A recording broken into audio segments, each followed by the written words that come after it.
nshuti bene data, dusangiye amaraso ya Yesu Kristo kandi tukaba dusangiye urugendo muri ubu buzima tubayemo. None ndabasuhukije mu izina rya Yesu Kristo umwami wacu. Amahoro n'imigisha bituruka ku Mana Data bibane namwe mwese. Ese muri ubu buzima mubayemo bimeze biti? Nizere neza yuko Uwiteka Imana ari namwe. Abarwaye nabo bumve neza yuko Uwiteka atabatereranye. Turahumurizanya mu buryo bw'isengesho, twereka bagenzi bacu yuko tubari hafi, turabahumuriza kugira ngo Uwiteka Imana arusheho kubasanga. Turabahumuriza kugira ngo umutekano urusheho kubegera. Abari mu bitaro ndababwira ati nimuhumure, abari mu mago yabo bafitemo ibibazo bitandukanye ndababwira ati nimuhumure, Uwiteka abari hafi, ntabwo Uwiteka abatereranye. Ntimugire ubwoba, uwabacunguye niwe muremyi wacu, ntabwo adutereranye, ntabwo abatereranye. Nawe uri ku ivuriro, uri ku miti ya muganga, menya neza yuko Uwiteka Imana akuri hafi kandi ntaho Uwiteka adakorera. Akoresha abaganga kugira ngo ubuzima bwa kimuntu butere imbere. Ntimugire ubwoba rero, Uwiteka ari hafi yanyu. Abari mu bibazo bumve neza yuko Uwiteka Imana yururukiye kubabera igisubizo. Hagati aho niho umwana w'umuntu agera akabasha kwiheba, akabasha kwiganyira, akumva yuko abayeho yenyine. Bityo iyo habuze umuhumuriza cyangwa se mo kimwe ngo amwiyegereze, amuhereze n'isengesho, cyangwa se mo kimwe amuganize, n'icyo abuze abashe kukimushyikiriza, haba mu buryo bw'umubiri cyangwa se mu buryo bw'umwuka, usanga uwo muntu aho ari hose yihebye, ndetse no gupfa ugasanga bibashije kumusatira vuba, bitewe n'uko nta kwiyakira biba biri muri we. Kwiyakira kose rero bituruka mu bitekerezo, bituruka mu mitekerereze. Kwiyakira kose rero bituruka mu byiyumvo. Kwiyakira kose rero bituruka mu mikorere. Cya gihe umwana w'umuntu aba ari mu bibazo, akabona bagenzi be barimo bamusanga, haba se kuri telefone babasha kumuhumuriza, haba ku mbuga nkoranyambaga babasha kumuhumuriza, haba mbone nkubone babasha kumuhumuriza. Uburyo bwose ushoboye wabasha guhumuriza mugenzi wawe, wacishamo ijambo ry'ihumure wabukoresha, ari ukumva neza yuko mugenzi wawe muri kumwe. Iyo bitagenze gutyo rero, umwana w'umuntu uri mu bibazo yumva yuko bigeze ku ntera ndende, bityo akabura uburyo yakwihangana bitewe n'uko ntawamwihanganishije. Kwihangana kose rero biterwa n'uburyo umuntu aba afite ikibazo, akabona uburyo yakivanamo bitewe n'abamutera umwete muri icyo kibazo, bamusanga, bamuhumuriza, bamusanga, bamwereka yuko ntacyo abaye. Aho rero niho hava urukundo, aho niho hava kwerekana ishusho y'Imana nyakuri, bitewe n'uko ukunda mugenzi wawe nta kindi cyurebyeho. Imana rero ihorane namwe, Imana ihumurize imitima y'abamwe yihebye, Imana ihumurize abafite ibibazo, abakomerewe. Uwiteka Imana basange, kandi natwe tubereke yuko turi kumwe. Mukomerere mu mwami Yesu, dukomezanye kandi dushyigikirirane, kuko ukomeza mwene se ushyigikira mwene se mu buryo butandukanye, abateye inkunga umurimo w'Imana. Kuko ijambo ry'Imana riratubwira yuko umuntu wese wanga mwene se yabonye, ntabwo yakunda Imana atabonye. Imana tuyibonera muri bene data. Imana yigaragariza mu bumwe no mu rukundo, mu gihe habonetse umuntu ukunda mugenzi we, akabasha gukora igikorwa ntashyikirwa ku buzima bw'umwana w'umuntu. Aho niho hatwereka urukundo rw'abana b'Imana nyakuri. Udakunda ntabwo azi Imana, kuko Imana ari urukundo. Imana ni urukundo. Ntabwo rero tugomba kujyana umutima kure kuko dufite Imana Data yaremye abana b'abantu, natwe ubwacu tukabasha gushyigikirana mu bumwe no mu rukundo. Tugiye gusenga Imana rero muri ya masengesho yacu tujya dukora mu mwanya w'umwihariko, twiyegerera Imana, twisengera Imana nk'inshuti zikundwa n'Imana Data, kandi natwe tukabasha kuba dukundana.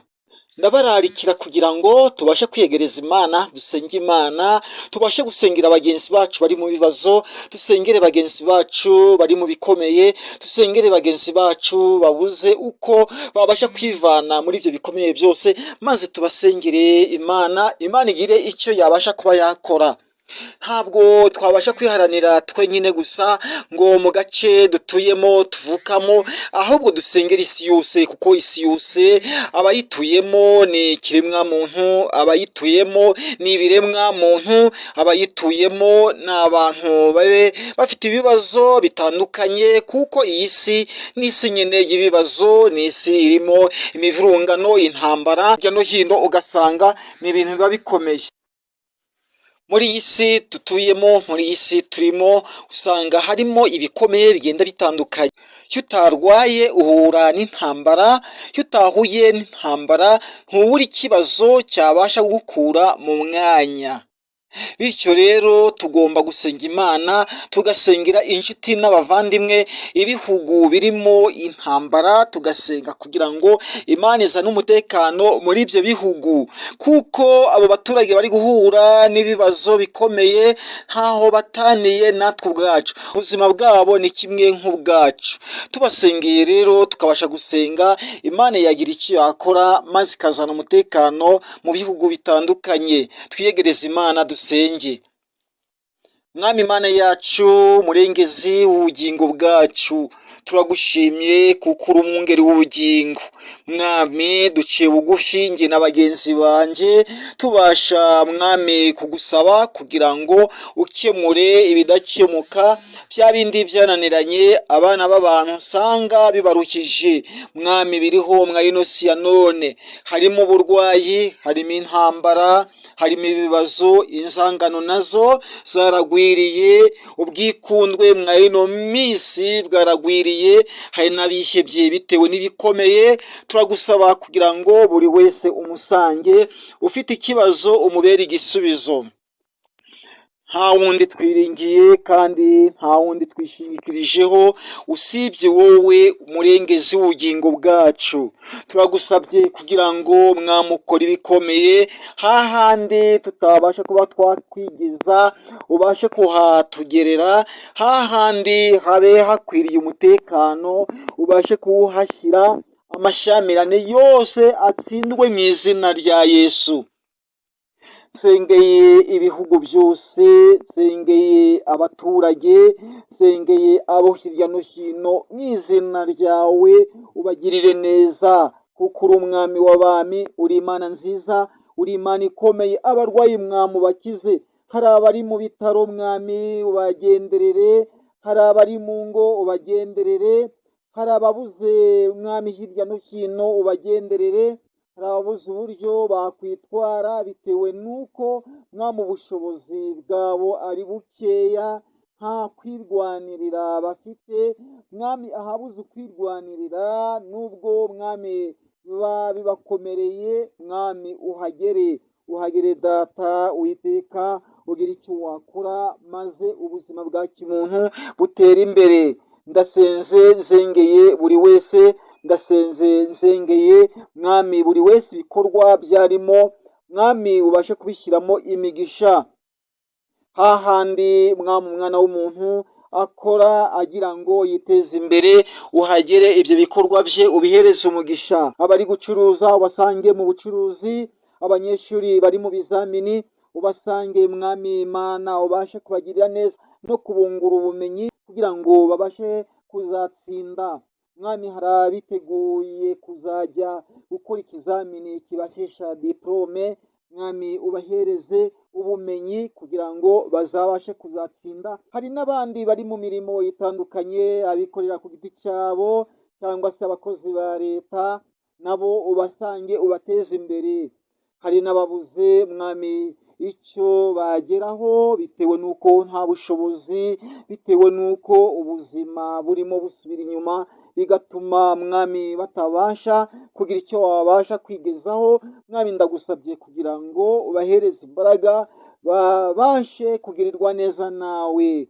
Turasenze twizeye tuzi yuko mwami ibyo tutagusabye uri buze kubikora, n'ibyo twagusabye uri buze kubikora, n'ububasha bwawe no gushaka kwawe tubyingingiye mu izina rya Yesu Kristo Mwami wacu, amen. Imana iguhereze umugisha, Imana ikugirire neza wowe dufatanyirije hamwe iri sengesho. Ndagusaba gukora subscribe wowe utari wayikora, kugira ngo ibiganiro cyangwa se amasengesho cyangwa se inyigisho n'izindi mpuguro zitandukanye zijye zikugereraho ku gihe. Ibyo byose bijye bikugereraho ku gihe. Ndakwibuka nawe wakoze subscribe, Imana iguhereza umugisha, ntabwo nakwibagirwa, kuko ni inkunga wabashije gutera iyi channel kugira ngo ubutumwa bujya buhatambukira bujye bubasha kubagereraho ku gihe, kandi nanone iyi channel ikabasha kuba yakura. Bityo rero Imana ibahereze imigisha, Imana ibagirire neza, ibahereze ubuzima bwiza. Ndagusaba kugira ngo ukore like, kugira ngo umenye neza yuko ubu butumwa cyangwa se iri sengesho dusengera bagenzi bacu bari mu bibazo, bari mu kaga, yuko nawe ubwawe byabashije kuba byagufasha. Bishoboka niba hari n'igitekerezo ujye muri komenti ugire icyo wavuga. Imana ibahereze umugisha kandi Imana ibagirire neza. Mwari kumwe na Pasiteri Uzabakiriho Yonasi.